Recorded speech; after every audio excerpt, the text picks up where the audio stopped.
السلام علیکم ورحمۃ اللہ وبرکاتہ۔ میں عالمہ مسز شاہد اور آپ دیکھ رہے ہیں سکسیزفل لائف ود اسلام۔ امید کرتی ہوں آپ سب خیریت سے ہوں گے۔ اللہ تبارک و تعالیٰ سے دعا ہے اللہ آپ کو اور مجھے اپنے حفظ و ایمان میں رکھے اور ہمارا خاتمہ بالخیر فرمائے۔ الصلاۃ والسلام علیک یا رسول اللہ، الصلاۃ والسلام علیک یا حبیب اللہ، الصلاۃ والسلام علیک یا نور من نور اللہ وعلی آلک و اصحابک یا سیدی یا حبیب اللہ۔ چلتے ہیں اپنے ٹاپک کی طرف۔ آج کا ٹاپک جمعہ کے لغوی معنی کے ہیں۔ لفظ جمعہ عربی زبان کا لفظ ہے۔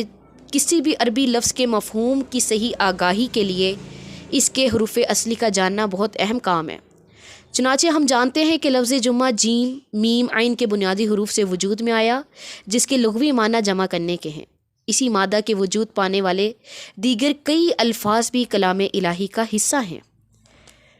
لفظ جمعہ کا اطلاقی مفہوم واضح کرتے ہوئے علامہ کشانی رحمۃ اللہ علیہ لکھتے ہیں، اس دن کو جمعہ کہا گیا کیونکہ اس کی نماز میں مسلمان گروہ در گروہ حاضر ہوتے ہیں، اور گروہ در گروہ حاضر ہونے کی وجہ سے ہی اس دن کو جمعہ کہا جاتا ہے، کیونکہ جمعے کے معنی ہی جمع کرنے کے ہیں۔ ایک اور مفہوم دیکھیے، علامہ بدر الدین عینی المحدث صاحب عمدۃ القاری رحمۃ اللہ علیہ ایک اور خوبصورت مفہوم بیان کرتے ہیں۔ آپ فرماتے ہیں یوم جمعہ کا یہ شرعی نام اس لیے رکھا گیا کہ اللہ تعالیٰ نے اس میں خیر و برکت والی کثیر خصلتیں جمع کر دی ہیں۔ خیر و برکتیں والی کثیر خصلتوں کا جمع کر دینا اس دن کو جمعہ بنا دیتا ہے۔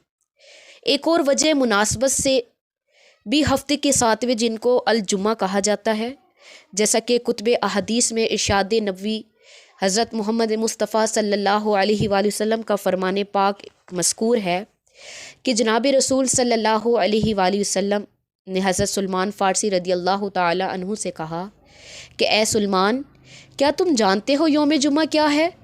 حضرت سلمان رضی اللہ تعالی عنہ نے فرمایا، اللہ و رسولہ عالم، اللہ اور اس کا رسول بہتر جانتا ہے یا رسول اللہ۔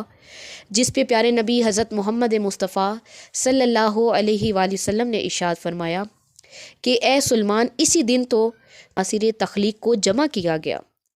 تاریخ قریش کے ابتدائی سالوں میں یوم عروبہ بھی کہا جاتا تھا جمعے کو دن کو، اور لفظ عروبہ بھی عربی لفظ عرب سے مشتق ہے، جس کے لغوی معنی عظیم اور واضح ہے۔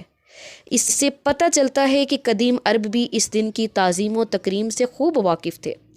اہل عرب ذی قدر چیزوں کو کئی صفاتی اسماء سے نوازا کرتا ہے۔ کثرت الفاظ و اسماء معانی و مقاصد میں وسعت کے آئینہ دار ہوتے ہیں۔ اس اصولی نقطے پہ اگر جائے تو جتنے نام جمعہ کے ہیں اتنے اسماء شاید ہی کسی اور دن یا عبادت کے ہوں گے۔ مثلاً یوم الجمعہ، یوم العروبہ، سید الایام، فضل الایام، یوم العتیق، یوم المغفرہ، یوم الشاہد۔ احادیث مبارکہ کی روشنی میں یہ تمام اسماء میں سے یہ چند کچھ اسماء آپ کے سامنے بیان کیے۔ اپنے خوبصورت مفہوم اور فکری وسعت میں لاجواب ان اسماء کا اطلاق جس یوم مسمى پر ہوتا ہے وہ کتنا عظیم و جلیل ہوگا۔ ملتے ہیں نیکسٹ ویڈیو میں، اپنا خیال رکھیے گا، اللہ حافظ۔